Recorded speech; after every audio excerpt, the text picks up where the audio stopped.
여러분, K로봇 미쳤습니다.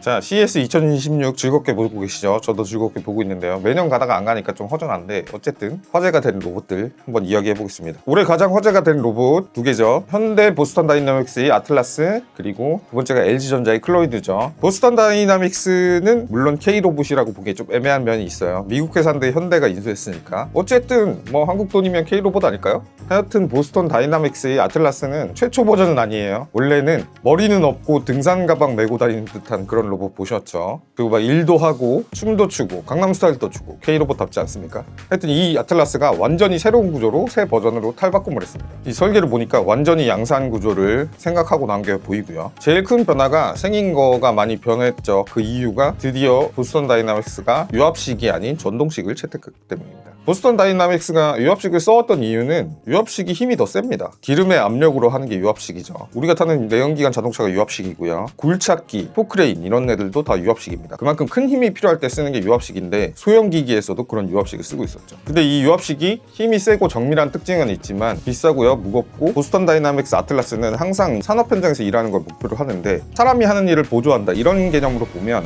유압식은 좀 오버스펙이었던 겁니다. 너무 필요 이상으로 힘이 세요. 그래서 전동식으로 바꾼 걸로 보이고 그렇다 보니까 완전히 움직임이 달라졌어요.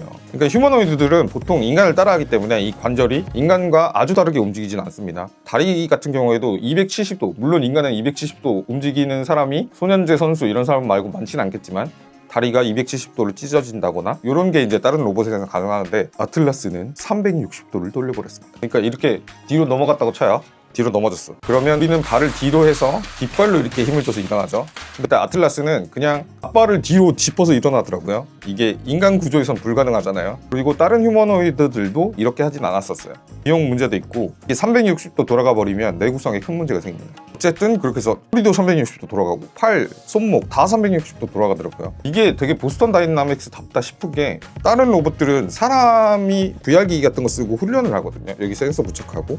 근데 보스턴 다이나믹스는 지금까지 그런 훈련이 아니라 코딩으로 움직임을 제어했어요. 그러니까 완전 로봇을 제어한 거고 다른 업체들은 이제 비전 언어 모델을 쓰기 위해서 사람의 훈련을 모방한 거였죠. 학습 방식의 기조가 좀 다른데 보스턴 다이나믹스가 휴머노이드 입장에서는 그렇게 좋은 기계는 아니었어요. 왜냐하면 기계는 좋은데 비전 언어 모델을 쓰지 않았기 때문이죠. 사람이 하는 걸 따라서 못하고 그러면 이제 가정에서도 사전 지정된 명령만 쓸 수 있습니다. 그리고 그런 거 있죠. 요리 같은 거 새롭게 보면 이런 재료가 있으니까 이렇게 만들어야지 이렇게 인간은 생각하고 로봇도 그렇게 생각을 해요. 그런데 지금까지 아틀라스는 요리를 어떻게 하는지 정밀하게 몇 센치 단위로 이렇게 우정을 해줬어야 되는 겁니다. 그러니까 완전 기계처럼 일하는 산업 현장에서 괜찮죠. 로봇팔이 일하는 산업 현장. 근데 사람이 해야 되는 산업 현장 이런 데서는 좀 안 맞았어요. 근데 완전 전동화를 하고 이번에는 비전 언어 모델을 도입을 합니다. 비전 언어 모델은 사람이랑 똑같아요. 보고 판단하고 행동하고. 그러기 위해서는 이제 인공지능은 데이터를 먹고 자라는 거잖아요. 데이터를 줘야 되는데 보스턴 다이나믹스는 그런 걸 하지 않고 있었어요. 그런데 이번에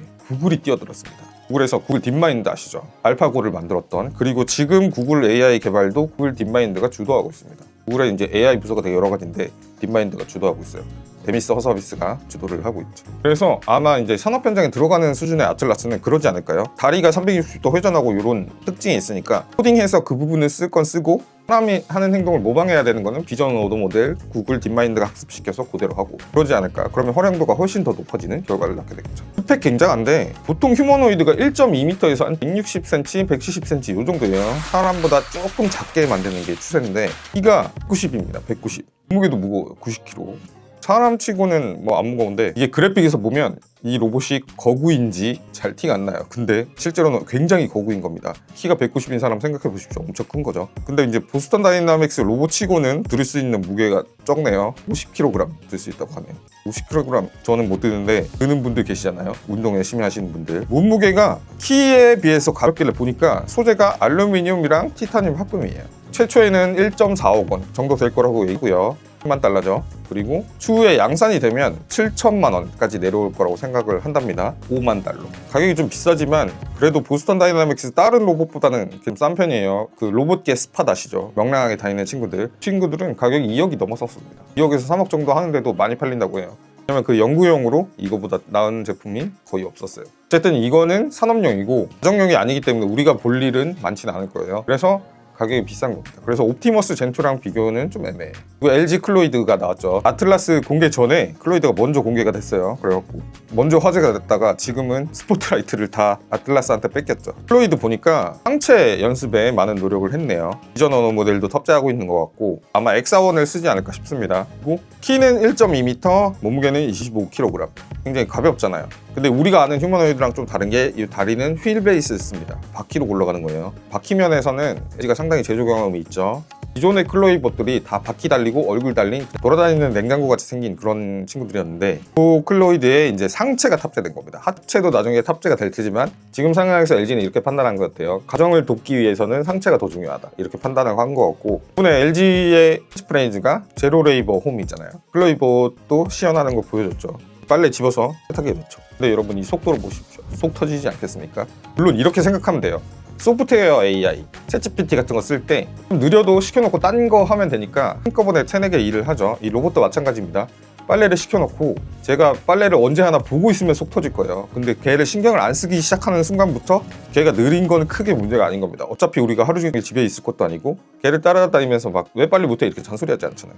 로봇이니까. 그래서 훈련만 잘 된다면 굉장히 좋은 로봇이 될 것 같은데 턱 있는 집이 굉장히 많죠. 저희 집은 세탁기가 베란다에 있거든요. 근데 베란다 나가는 데는 보통 턱이 있잖아요. 저희 집에는 턱이 있습니다. 제가 진짜 좋은 로봇 청소기 다 써봤는데 대부분의 로봇 청소기가 그걸 못 넘어요. 왜냐면 휠 크기가 작기 때문에 그런 건데 저희 집에 클로이드를 갖고 와도 아마 그 턱을 못 넘지 않을까. 로봇 청소기한테 청소시켜 놓으면 보통 나가서 못 돌아옵니다.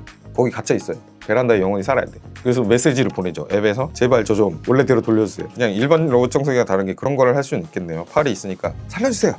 주인님 살려주세요. 여기 꺼내주세요. 뭐 이럴 수는 있겠네요. 근데 어쨌든 그 턱을 넘을 수 있을 것인가 이런 의문은 있습니다. 근데 LG 클로이드가 빨리 상용화 될 것 같은 게 가격이 좋아요. 2,000달러에서 5,000달러, 280만 원에서 700만 원. 여러분 해볼만 하지 않습니까? 우리 지금 컴퓨터 좋은 거 쓰시는 분들 400만 원, 500만 원 쓰시잖아요. 그 TV 좋은 거 쓰시는 분들도 그 정도 쓰시잖아요. 그래서 만약에 최저가인 280만 원으로 잡았다 하면 24개월 할부 때려갖고 한 달에 한 20만 원이면 살 수 있지 않을까? 그러니까 다리를 없애고 극단적으로 가격을 갖추니까 이런 게 가능하지 않을까 이런 상상이 듭니다. LG가 구독 서비스 하고 있잖아요. 요거를 48개월 할부를 때려버리고 한 달에 20만 원만 내십시오. 그러면 굉장히 많은 가정에 투입이 될 것 같고 그러면 더 많은 가정 데이터를 빨리 학습할 수 있겠죠. 그리고 LG 거기 때문에 AS도 될 거고요. 이런 생각도 듭니다. 당근마켓에서 팔 수 있지 않을까?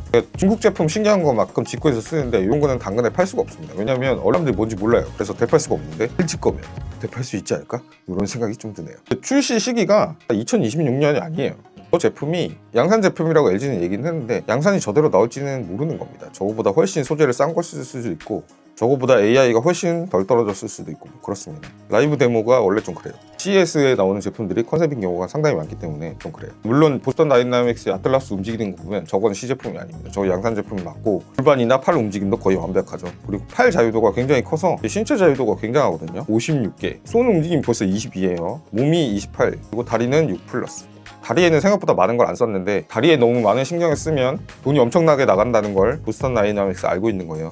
지금 로봇이 아니냐 계속 화두에 오르고 있는 샤오펑 아이언이 골반에 엄청나게 많은 관절을 넣었죠. 보니까 아틀라스도 골반에 이쪽에 롤링 되는 걸 2개 넣었어요. 보통은 이렇게까지는 안 합니다. 그냥 통골반에 그냥 다리만 달려있고 앞뒤로는 움직이는데 옆으로는 잘 안 움직이게 하는데 아틀라스는 그걸 넣었더라고요. 넣었는데 다리에는 많은 자유도를 주지 않았다. 왜냐면 관절 회전이 360도가 되기 때문에 다리 자체는 그렇게 사람처럼 움직일 필요는 없다 이렇게 생각한 것 같아요. 다른 로봇들도 나왔습니다. 이미 화제가 된 원엑스 네오가 나왔는데 원엑스 네오에 대해서는 이제 여러분 다뤘으니까 이제 관련 영상에서 참조해 주시고요. 원엑스 네오는 실물 제품도 선보였지만 더 중요한 게 3월부터 바로 배송 가능하다 이렇게 말을 했어요. 2달밖에 안 남았는데 배송이 가능하다 이렇게 한 겁니다. 원엑스 네오는 빨리 가정에 보내야 돼요. 왜냐면 이게 기존 오늘 모델을 학습한 상태가 아닙니다. 튜링이라고 부르는 사람이 VR기 끼고 이렇게 조정을 해요. 그게 왜 휴머노이드죠? 그럼 그냥 뭐 SCB나 골리앗, 드론 이렇게 불러야 되는 거 아닙니까? 하여튼 학습이 안 된 상태라서 이 원엑스 네오는 빨리 집에 보내서 학습을 시키는 게 목표인 거예요. 근데 문제가 우리가 그 집을 다 보여줘야 된다는 문제가 있죠. 사람 얼굴은 블러 처리 가능하다 그러는데 그거 어떻게 믿어? 끝으로 아틀라스와 옵티머스 젠2, 옵티머스 젠3까지 비교를 한번 해볼게요. 아틀라스는 산업용이고 옵티머스 젠2, 젠3는 산업과 가정을 모두 노리고 만든 제품입니다. 아틀라스는 알루미늄, 티타늄을 썼고요. 옵티머스 젠2는 알루미늄, 플라스틱 다 경량 소재죠. 그리고 옵티머스 젠3는 티타늄과 카본까지 썼습니다. 더 경량 소재죠. 무게가 많이 차이 나요. 아틀라스는 90kg인데 옵티머스 젠2는 가벼운 사람 무게 정도 73kg, 65kg. 관절 자유도가 많이 차이 나요. 있습니다. 관절 자유도는 아틀라스는 56개인데 옵티머스 젠2, 젠3는 40개, 48개. 움직임은 훨씬 아틀라스가 자유로운 거예요. 실제로 CES 현장에서 아틀라스 움직임에 대한 영상이 계속 뜨고 있고요. 저도 하루 종일 묵놓고 그거 보고 있는데 인간을 흉내냈다기보다 인간보다 더 유연한, 관절이 이렇게 360도 돌아가 버리니까 인간보다 더 유연한 그런 행동을 할 수 있게 됐죠. 그래서 할 수 있는 것이 인간보다 많을 것이다 이런 생각이 드네요. 지금까지는 AI에서 보스턴 다이나믹스와 다른 회사들이 차이가 나고 있었는데 이제 딥마인드가 붙으면서 얘기가 달라졌죠. 딥마인드 또 얼마나 잘할지 기대가 됩니다. 2026년에 양산될 옵티머스 젠2는 테슬라 풀세이프 드라이브 이거랑 똑같은 걸 씁니다. 도로를 보고 자율주행 비전만으로 실행하는 그거를 로봇한테 똑같이 탑재를 했어요. 근데 옵티머스 젠3는 다릅니다. 그록이 들어가요. 그록이 멀티모달이니까 그록을 넣겠다 이렇게 선언을 한 상태고요. 셀프 드라이빙보다 조금 더 적극적이겠죠. 보면서 데이터를 수집하고 조금 더 생각을 할 수 있는, 왜냐면 LLM이 들어갔으니까. 옵티머스 젠3와 아틀라스의 AI 대결이 기대가 되는데 근데 양산 시기가 아직 멀었어요. 다 옵티머스 젠2만 올해 양산 시작이고 옵티머스 젠3는 2027년, 아틀라스는 2028년입니다. 그러니까 한참 남았어요. 그리고 이 휴머노이드 제조가 잘 안 되는지 맨날 2026년에 나온다 그러면 2027년에 나오고 이러거든요. 그래서 이 로봇들의 실제 대결은 한 3, 4년 뒤에나 이루어지지 않을까. 그때도 제가 유튜브를 하고 있을까 이런 생각도 드는데 일단 현재 평가는 옵티머스를 아틀라스가 압살했다 하는데 가격이 2배가 넘어요. 그래서 압살했다고 하기에는 좀 애매하지 않나 이런 생각을 하고 옵티머스 젠2나 젠3는 빠른 양산을 위해서 나온 모델입니다. 그러니까 갖고 있는 역량을 이렇게 제한을 시켜서 싸게 만들겠다. 근데 아틀라스 입장에서도 보스턴 다이내믹스가 갖고 있는 역량을 제한을 한 건 맞아요. 전동화도 시키고 언어 모델도 탑재하고 제한을 시킨 건 맞는데 그래도 두 로보틱스 업체의 지향점이 다른 거죠. 그래서 2028년 되면 재밌는 로봇 대결이 이루어지지 않을까 싶은데 둘 다 제조가 강한 업체고 특히 현대를 끼고 있는 아틀라스가 훨씬 대량 제조에 용이할 거다 이런 생각이 드네요. 그렇지만 가격과 용도 때문에 옵티머스가 더 많이 팔릴 것 같은 그런 생각이 드네요. LG 클로이드는 제 생각에는 빨리 양산해서 24개월 할부 때려갖고 막 집안에 막 보내갖고 막 학습시키고 이러면 정말 좋은 게 되지 않을까 그런 생각이 드네요. 그러면 다음 로봇한테 데이터를 물려주기도 좋고 이런 생각이 드네요. 언제 출시한다는 얘기가 없어서 이게 그냥 컨셉으로 끝날 수도 있겠다 이런 생각도 듭니다. 자, CES 현장에 매년 가다가 안 가고 그냥 뉴스로만 보니까 좀 기분이 이상한데요. 로봇 같은 경우에 제가 가서 막 두드러 맞고 두드러 패기도 하고 막 이러면서 봤어야 되는데 내년에는 한번 꼭 갈 수 있기를 바라면서 로봇에 관련된 거 제가 지금 열심히 공부를 하고 있거든요. 이 영상에 없거나 궁금하신 것들 있으면 언제든지 댓글로 남겨주시기 바랍니다. 저는 다음 시간에도 여러분이 원하시면 CES 재밌는 제품들 갖고 돌아옵니다. 여러분 구독 아예 하니